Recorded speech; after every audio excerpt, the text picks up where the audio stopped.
नमस्कार मित्रांनो, मी प्रतीक तुमचं मनापासून स्वागत करतो आपल्या यूट्यूब चॅनल प्रतीक ग्राफिक्सवर. तर मित्रांनो, आज आपण कोणत्याही फोटोचं बॅकग्राऊंड रिमूव्ह करून त्याचं बॅकग्राऊंड चेंज कसं करायचं ते आज या व्हिडिओमध्ये शिकवणार आहे. त्यासाठी व्हिडिओ जरा स्किप न करता बघायचा आहे. चॅनलवर नवीन असाल तर आपल्या चॅनलला सबस्क्राईब करायचं आहे, कारण आपण अशाच प्रकारचे इंटरेस्टिंग टिप्स अँड ट्रिक्सवर व्हिडिओ आणत असतो. चला तर मित्रांनो, जरा वेळ वाया न घालवता सुरुवात करूया आपण आपल्या आजच्या व्हिडिओला. तर हे आपले तुम्हाला बॅकग्राऊंड रिमूव्ह करून आणि बॅकग्राऊंड चेंज करण्यासाठी दोन ॲप्लिकेशन लागणार आहे. एक म्हणजे आपलं प्रिंटर्स ॲप्लिकेशन आणि दुसरं म्हणजे फोटोरूम. हे दोन्ही ॲप्लिकेशनची डायरेक्ट डाउनलोड लिंक आपल्या व्हिडिओच्या डिस्क्रिप्शन बॉक्समध्ये तुम्हाला मिळून जाईल आणि ॲप्लिकेशन प्लेस्टोरवरती पण अवेलेबल आहे, तिथून पण तुम्ही डाउनलोड करू शकता. तर आता सर्वात अगोदर तुम्हाला फोटो रूम ॲप्लिकेशन ओपन झाल्यानंतर स्टार्ट फ्रॉम फोटोवरती क्लिक करायचं आहे आणि कोणता पण एक फोटो सिलेक्ट करायचा आहे. ओके, तर फोटो सिलेक्ट केल्यानंतर हे प्रोसेसिंग करायला आणि जो फोटो आहे त्याचं बॅकग्राऊंड रिमूव्ह करून टाकेल. तर बॅकग्राऊंड रिमूव्ह झाल्यानंतर काय अशा प्रकारचा इंटरफेस येईल. तर तुम्ही बघू शकता, थोडंसं लोड होईल आणि अशा प्रकारचा इंटरफेस येईल. तर आपल्या फोटोवरती क्लिक करायचं आहे. फोटोवरती क्लिक केल्यानंतर तुम्ही बघू शकता बॅकग्राऊंड ऑप्शन आपल्याला आलेला आहे.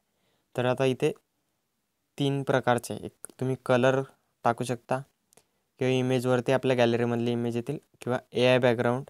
पण याच्यासाठी तुम्हाला मेंबरशिप घ्यावं लागेल या ॲप्लिकेशनची. तर तुम्हाला काय करायचं आहे, बॅक यायचं आहे, आपलं प्रिंटरेस्ट ॲप्लिकेशनला ओपन करायचं आहे.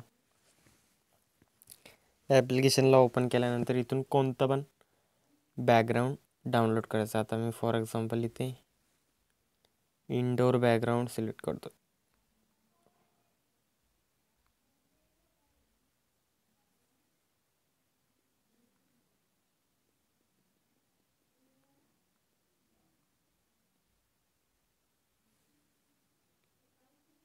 तर बघू शकता अशा प्रकारे इथे बॅकग्राऊंड आलेलं आहे. तर इथून कोणतं पण एक बॅकग्राऊंड डाउनलोड करून घ्यायचं आहे. तर आता बॅकग्राऊंड डाउनलोड केलेलं आहे आपण. तर मी तुम्हाला दाखवतो इथे बॅकग्राऊंड कशा प्रकारे टाकायचं आहे. ओके, तर फोटोवरती क्लिक करायचं आहे. फोटोवरती क्लिक केल्यानंतर तुम्हाला इथे बॅकग्राऊंड ऑप्शन दिसेल. इथे इमेजवरती क्लिक करायचं आहे, त्यानंतर आपलं बॅकग्राऊंड सिलेक्ट करायचं आहे. तर बघू शकता अशा प्रकारे तुम्ही बॅकग्राऊंड चेंज करू शकता.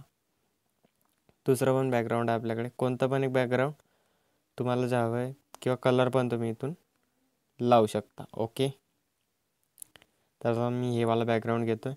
एक्सपोर्ट ऑप्शनवरती क्लिक करायचं आहे आणि डायरेक्ट सेव्ह टू गॅलरी ऑप्शनवरती क्लिक केल्यानंतर तुमचा जो फोटो आहे तो फुल HD क्वालिटीमध्ये तुमच्या गॅलरीमध्ये सेव्ह होईल. आणि तुम्ही ट्रान्सपरंट बॅकग्राऊंड पण घेऊ शकता. इथे ट्रान्सपरंटवरती क्लिक केल्यानंतर एक्सपोर्ट केल्यानंतर सेव्ह टू गॅलरी केल्यानंतर पूर्ण ट्रान्सपरंट बॅकग्राऊंड तुम्हाला मिळून जाईल. तर आजचा व्हिडिओ कसा वाटला ते कमेंट करून नक्की सांगायचं आहे. आजच्या व्हिडिओमध्ये एवढंच होतं मित्रांनो. भेटू अशा नवीन आणि इंटरेस्टिंग व्हिडिओमध्ये. तोपर्यंत जय हिंद, जय महाराष्ट्र.